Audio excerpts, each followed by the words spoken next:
Assalamualaikum warahmatullahi wabarakatuh. Perkenalkan, kami dari kelompok 1 beranggotakan 5 orang. Saya sendiri atas nama Arvina Damayanti Arif. Saya atas nama Suci Damayanti. Saya atas nama Hairul Janataini. Saya atas nama Amelia Putri. Saya atas nama Wilda Makfira.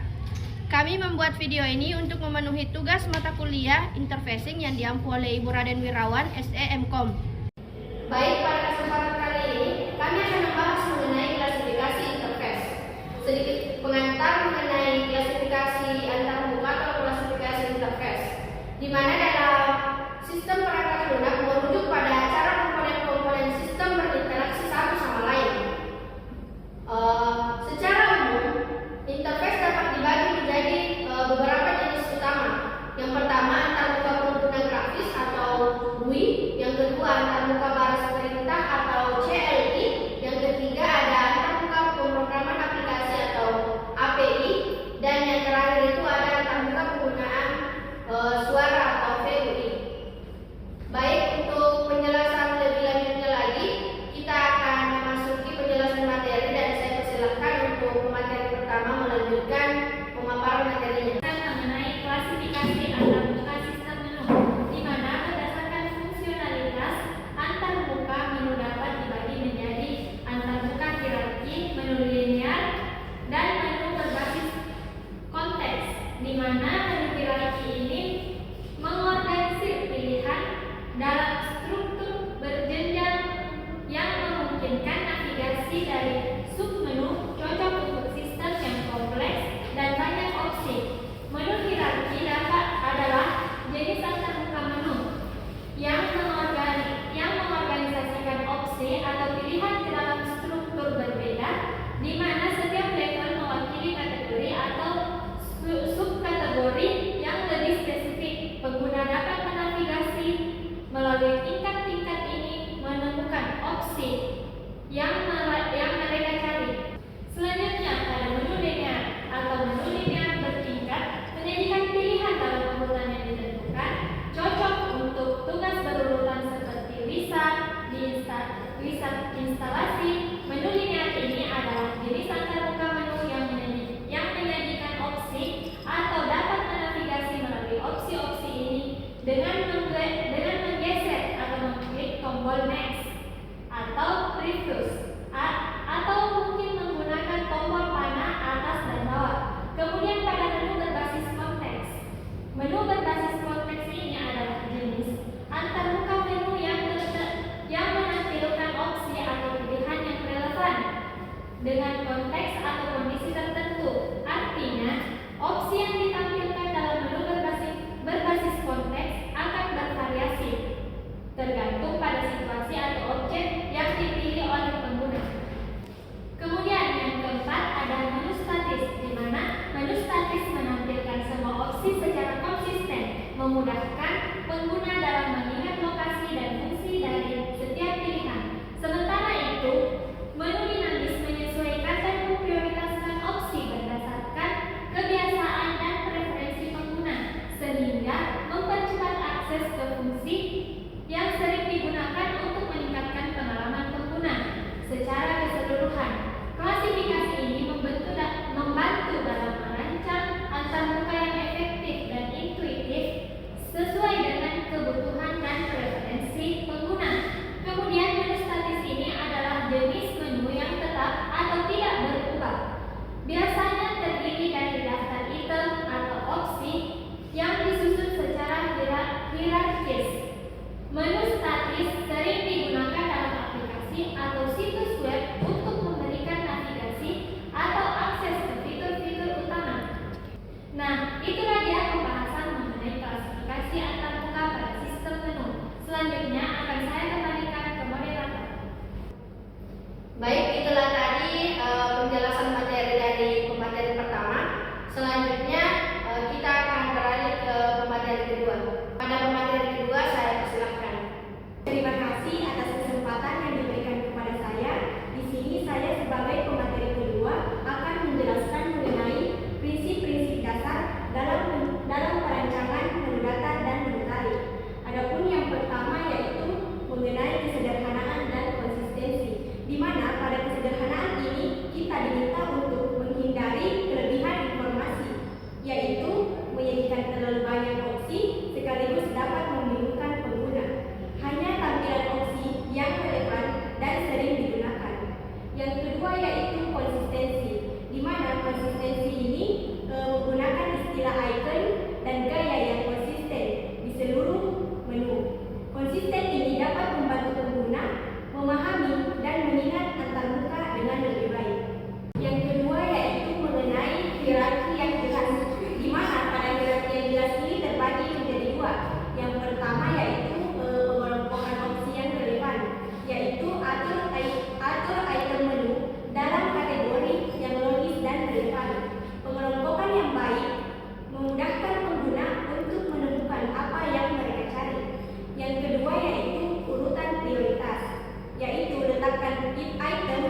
yang dapat mengganggu perjalanan pengguna. Akses yang kedua yaitu akses cepat ke submenu, yaitu hindari terlalu banyak tingkatan submenu yang dapat memperlambat navigasi. Buatlah struktur menu yang dangkal namun efektif. Yang keenam yaitu fleksibilitas. Dalam fleksibilitas ini, jika kita memungkinkan beri pengguna opsi untuk menyesuaikan menu sesuai dengan preferensi mereka, seperti menyembunyikan atau menambahkan item menu tertentu. Dan yang terakhir yaitu mengenai pengujian iterasi. Yang dapat dilakukan yaitu lakukan pengujian dengan pengguna nyata untuk mengidentifikasi masalah dan mengumpulkan umpan balik. Gunakan hasil ini untuk iterasi dan perbaikan menu. Itulah pemaparan materi dari saya mengenai prinsip-prinsip dasar dalam perancangan menu datar dan menu tarik. Selanjutnya saya kembalikan ke moderator. Baik, itulah tadi pemaparan dari pemateri kedua. Selanjutnya kita beralih ke pemateri ketiga. Maka dari itu saya persilahkan untuk pemateri ketiga untuk memaparkan materinya. Terima kasih atas kesempatan yang diberikan. Di sini saya sebagai pemateri ketiga akan menjelaskan bagaimana merancang dialog pengisian form. Dalam merancang dialog pengisian form yang efisien dan intuitif untuk pengguna dalam bentuk paragraf, berikut beberapa tips yang Anda dapat ikuti. Yang pertama, gunakan bahasa yang jelas dan ringkas. Yang kedua, tulis dengan nada yang sesuai. Yang ketiga, ajukan pertanyaan satu persatu. Yang keempat, gunakan label yang jelas dan informatif. Kelima, berikan petunjuk dan contoh jika diperlukan. Keenam, konsisten dalam penggunaan gaya bahasa. Ketujuh, ukur panjang formula. Kedelapan, izinkan pengguna untuk memperbaiki kesalahan. Kesembilan, tampilkan kemajuan pengisian formula. Baik, itulah tadi penjelasan singkat mengenai merancang dialog pengisian form. Selanjutnya, saya kembalikan kepada moderator. Baiklah teman-teman, itulah tadi penjelasan materi dari pemateri ketiga.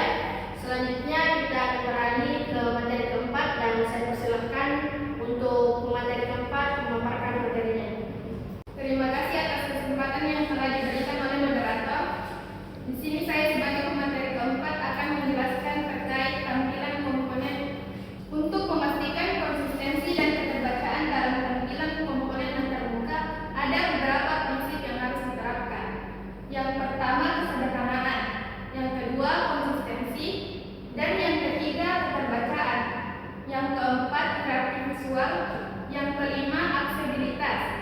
Yang keenam, umpan balik. Yang ketujuh, spasi dan tata letak. Yang kedelapan, keseragaman. Yang kesembilan, pengelompokan. Dan yang terakhir yaitu desain responsif. Baik, itulah tadi pemaparan materi dari saya. Saya kembalikan kepada moderator. Baik, itulah tadi hasil pemaparan dari materi klasifikasi interface. Selanjutnya kita beralih ke kesimpulan.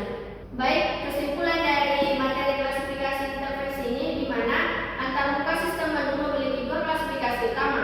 Yang pertama, fungsionalitas, yang hierarki, linear, dan berbasis konteks, di mana kemudahan penggunaan seperti statis, dinamis, dan kemudian rancangan menu harus sederhana, konsisten, dan memperhatikan navigasi, feedback, dan kecepatan akses. Dialog pengisian form harus jelas, konsisten, dan memberikan petunjuk yang diperlukan dalam tampilan komponen, memperhatikan keterbacaan, aksesibilitas, dan keseragaman, serta mengikuti prinsip-prinsip ini akan menciptakan antarmuka yang intuitif, efisien, dan menyenangkan bagi penggunanya. Baik, itulah tadi hasil pemaparan dari kelompok kami. Lebih dan kurangnya mohon dimaafkan. Wabillahi taufiq wal hidayah. Wassalamualaikum warahmatullahi wabarakatuh.